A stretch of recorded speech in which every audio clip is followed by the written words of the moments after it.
اور چونکہ اللہ کی طرف سے مقرر کردہ ہے، خواتین کی بہت بڑی حق تلفی ہے اور پہلے جو ذمہ داری عائد ہوتی ہے وہ باپ پہ ہوتی ہے۔ قانون عمل میں لایا گیا ہے تاکہ خواتین کو جلد از جلد اپنا حق مل سکے۔ آج ہم بات کریں گے خواتین کے وراثت کے حق کے بارے میں کہ جو خواتین کا شرعی اور قانونی حق ہے،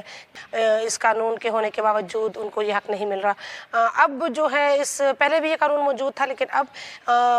2019 میں یہ قانون بن گیا ہے جس کے تحت خواتین جو ہیں وہ 60 روز کے اندر اندر اپنا یہ قانونی اور شرعی حق، وراثت کا حق حاصل کر سکتی ہیں۔ کس طرح حاصل کر سکتی ہیں آپ کو ہم اس میں بتائیں گے کہ آپ کو کہاں جانا ہوگا، اس میں تھانے کچہری کی ضرورت نہیں پڑے گی، اور 60 روز کے اندر اندر آپ کو آپ کا یہ قانونی اور شرعی حق جو ہے وہ مل سکتا ہے۔ کس طرح مل سکتا ہے چلیے آپ کو بتاتے ہیں۔ یہ تو یہ کہ بھائی جب قابض ہوتے ہیں تو وہ تو پھر حصے نہیں تسلیم کرتے بہنوں کے۔ اچھا میں نے 5 سال کیس لڑا ہے اچھا اور اس کے بعد اب پھر میں نے دوبارہ کیا ہے۔ اچھا ہاں جی، تو بھائی مانتے ہی نہیں تھے۔ کرسچینٹی میں جو ہے وہ برابر حصہ ہے، اچھا وہ بہنوں کا اور بھائیوں کا برابر حصہ ہوتا ہے میراث میں۔ اچھا ہاں، لیکن یہ تو تسلیم ہی نہیں کرتے کہ حصہ بنتا ہے۔ اچھا ہاں، اور انسان کا مذہب نے یہ حق دیا ہے، آئین نے یہ حق دیا ہے، آڑے آتا ہے معاشرہ۔ بہت بڑا المیہ ہے۔ اگر وراثت کے حق دیے جائیں عملی طور پہ تو میں سمجھتی ہوں کہ لوگوں کو بالعموم اور خواتین کو بالخصوص بہت کم مسائل کا سامنا کرنا پڑے گا۔ ضرورت اس بات کی ہے کہ معاشرہ اس حق کو سمجھے، یہ کسی پہ احسان نہیں ہے، اور وراثت کے حق میں تکلیف نہیں بنتے ہیں تو یہ ہماری ہی فیملی کے لیے ایک ایسی چیز ہے کہ آنے والی نسلیں جو ہیں وہ ہماری شکر گزار ہوں گی۔ وراثت کی شرعی حیثیت یہی ہے کہ اللہ تعالیٰ نے قرآن میں بہت واضح الفاظ میں بالکل اسٹریٹ فارورڈلی اس کے لیے فیصلہ کیا ہوا ہے، اور چونکہ اللہ کی طرف سے مقرر کردہ ہے، اور پیارے نبی صلی اللہ علیہ وسلم فرماتے ہیں کہ جو زمین کا ایک ٹکڑا ظلم اور جبر سے اور اس کا حق نہ بنے وہ اس کو حاصل کرے تو وہ جیسے آگ کا ایک ٹکڑا اپنے پیٹ میں ڈالتا ہے۔ تو دیکھیں یہ تو وراثت الحمدللہ اللہ کے ہاں بہت طے شدہ چیز ہے، اور عورتوں کا حق ہے، بہنوں کا، بیٹیوں کا، جو اس کو نہیں کر دیتے وہ ظلم کرتے ہیں۔ اور یہ ایک بڑا حق ان کو اللہ نے دیا ہوا ہے جو نہیں ادا کیا جاتا روایات کے اندر۔ سورہ نساء جو ہے وہ قانون وراثت کی تقسیم اس میں بڑی تفصیل کے ساتھ طے ہے، جو اللہ تعالیٰ نے خواتین کو اور مردوں کو، بچوں کو، ہر کسی کے لحاظ سے قانون وراثت اس میں موجود ہے، لیکن پریکٹیکلی جو ہے اس پہ عمل درآمد نہیں ہو رہا، اور اسی تناظر میں پھر بھائی اپنے بہنوں کو بہاتے نہیں ہیں۔ اسی تناظر میں بھائی جو ہے اس وقت جو ہمارے پاس ڈیٹا موجود ہے الیکشن کے دوران جو ہم نے جمع کی ہے، 45% خواتین کے شناختی کارڈ نہیں بنے ہوئے۔ آئی ڈی کارڈز وہ اس لیے نہیں بنواتے اس لیے کہ ان کو وہ کمپیوٹرائز سسٹم ہے، وہ پھر کمپیوٹرائز سسٹم میں وہ فیملی ٹری میں آتی ہیں، اس لیے وہ ان کو اس میں سے خارج کرتے ہیں۔ تو یہ ایک خواتین کی بہت بڑی حق تلفی ہے، اور ہم صوبائی متعصب برائے انسداد راسیت کے پاس قانون وراثت کا جو خواتین کے لیے قانون وراثت ہے اس کی جو ریسٹرکشن بھی ہے، اور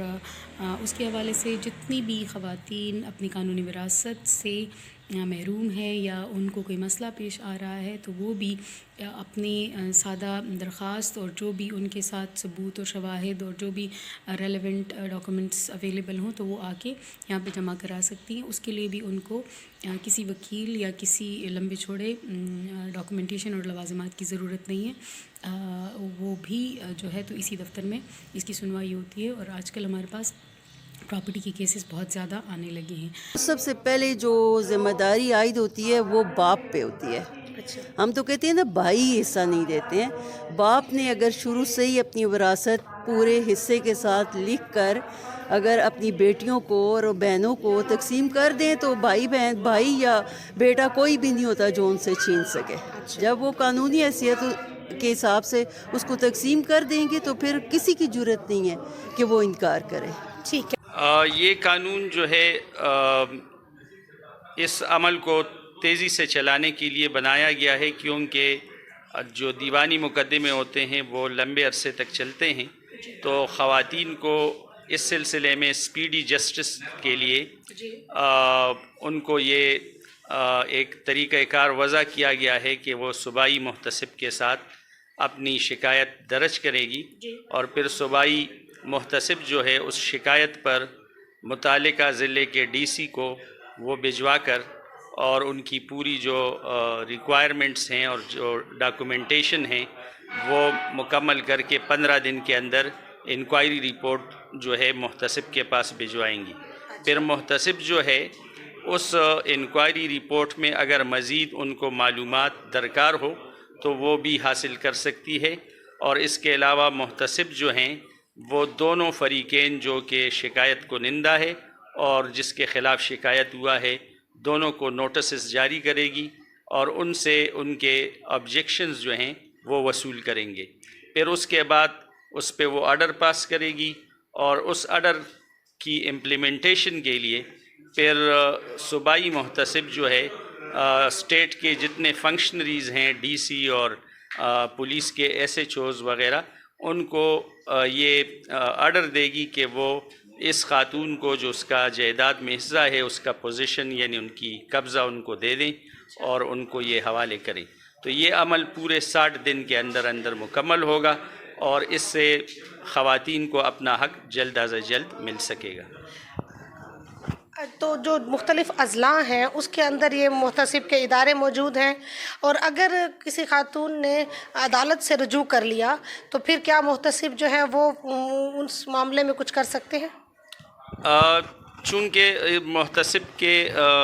دفتر صوبے کی سطح پہ موجود ہیں، وہاں پہ یہ اپنا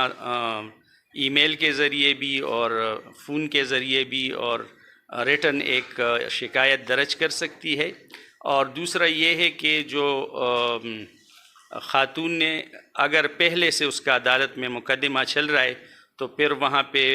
یہ والا جو میکانزم ہے یہ پھر کام نہیں کرے گا جب تک عدالت سے اس پہ فیصلہ نہیں آتا۔ تو یہ صرف اس حالت میں ہے کہ اگر کہیں پہ کسی کے والدین نے جائیداد چھوڑی ہے اور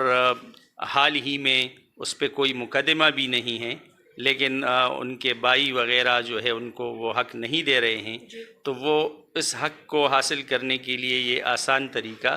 استعمال کر سکتے ہیں۔ مطلب ہے کورٹ کچہریوں کے چکر لگانے سے بہتر ہے کہ بندہ محتسب کے ساتھ شکایت درج کرے، اور یہ فیسیلیٹی خواتین کے لیے ہیں کہ خواتین اگر اپنے جائیداد میں فوری حصہ لینا چاہتی ہے تو اس میکانزم کو استعمال کریں۔ اچھا، ہوتے جائیداد کے ڈاکومنٹس نہیں ہوتے، ہمارے یہاں اکثر علاقوں میں شناختی کارڈ بھی خواتین کے پاس نہیں ہے، تو وہ کیسے اس بات کو پروو کر سکتی ہے، ثابت کر سکتی ہے، یا جب مقدمہ یا فیصلہ اس کے حق میں کیسے ہو سکتا ہے؟ بنیادی طور پر تو یہ ہے کہ جتنے جائیداد دیں ہوتی ہے تو ان کے کچھ نہ کچھ ڈاکومنٹیشن ہوتی ہے، چاہے وہ انتقال کی صورت میں ہو چاہے اسٹامپ کی صورت میں ہو۔ اس کے علاوہ جو ہے دوسرا یہ ہے کہ جو آئی ڈی کارڈ کا نظام ہے اس کے اندر بھی آپ کا اندراج ہوتا ہے کہ آپ کس کی بیٹی ہیں اور کس کی بہن ہیں، تو یہ تمام چیزیں معلوم کی جا سکتی ہے، اس میں کوئی اتنی مشکلات نہیں ہیں۔